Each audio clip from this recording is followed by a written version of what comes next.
1997 திராவிட முன்னேற்ற கழக அரசு இருக்கும்போது, அதுக்கு முன்னாடிலாம் செங்கல்பட்டு மாவட்டங்களுக்கே தலைவர்கள் பேர் இருக்கும். செங்கல்பட்டு எம்ஜிஆர் மாவட்டம், திருவண்ணாமலை சம்புவராயர் மாவட்டம், ஏடி பன்னீர்செல்வம் மாவட்டம் என்றெல்லாம் மாவட்டங்கள் இருக்கும். அதே மாதிரி அரசு போக்குவரத்து கழகங்களுக்கு பேர் இருக்கும். சென்னையில் ஓடுற இந்த எம்டிசி மெட்ரோபாலிட்டன் டிரான்ஸ்போர்ட் கார்பரேஷனில் இருக்கிறதுல அது முதலில் பல்லவன் டிரான்ஸ்போர்ட் கார்பரேஷனாக இருந்தது. அதற்கு பிறகு டாக்டர் அம்பேத்கர் டிரான்ஸ்போர்ட் கார்பரேஷனாக அது பேர் மாற்றம் செய்யப்பட்டது.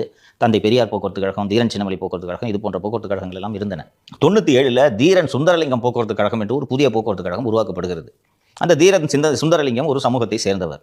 அது எப்படி நீ இன்னொரு சமூகத்தை சேர்ந்தவனோட பேர் அதுக்கு வைப்ப? நாங்கள் அந்த பேருந்தில் ஏற மாட்டோம்னு தீரன் சுந்தரலிங்கம் பேருந்தெல்லாம் கொளுத்த ஆரம்பிச்சாங்க. கொளுத்த ஆரம்பித்து தேனி மாவட்டத்தில் பெரிய குளத்தில் ஒரு கலவரமும் தொடங்குகிறது. அது தொடங்கியதும் தான் கலைஞர் அவர்கள் அனைத்து கட்சி கூட்டத்தை கூட்டுகிறார். அனைத்து கட்சி கூட்டத்தை கூட்டி இந்த மாதிரி இது பெரிய பஞ்சாயத்தாவது, இது வச்சுனா அந்த ஜாதி தலைவர் பேர் வச்சியா, எங்க ஜாதி தலைவர் பேர் நீ வைக்கலன்னு சொல்லிட்டு பிரச்சனையாவது, அதனால இனிமேல் யாருடைய எந்த தலைவர்களுடைய பெயரையும் வைப்பதில்லை என்று தமிழக மாவட்டங்களில் இருந்த தலைவர்கள் பெயரெல்லாம் நீக்கப்பட்டன. அரசு போக்குவரத்துகளில் கழகங்களில் வைக்கப்பட்டிருந்த ஜீவா போக்குவரத்து கழகம், பெரியார் போக்குவரத்து கழகம் எல்லா பேரையும் நீக்கி வெறும் அரசு போக்குவரத்து கழகம். இப்போது இருக்கக்கூடிய விரைவு போக்குவரத்து கழகத்தோட ஒரிஜினல் பேர் திருவள்ளுவர் போக்குவரத்து கழகம்.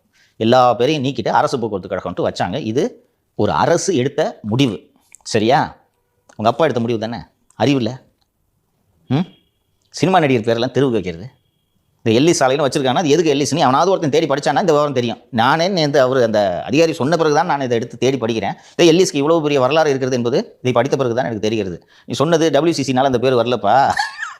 காலேஜ் அங்கே சென்னையோட முதல் கல்லூரி 1812ஆம் ஆண்டு உருவாக்கப்பட்ட செயின்ட் ஜார்ஜ் கல்லூரி நினைவாக தான் அந்த சாலைக்கு கல்லூரி சாலை என்ற பெயர் வந்ததுன்னு சொல்லியிருக்காங்க. அப்போ எவ்வளவு வரலாற்று சிறப்பு மிக்க பெயர் அது. 300 ஆண்டு வரலாறு இல்லையா அது?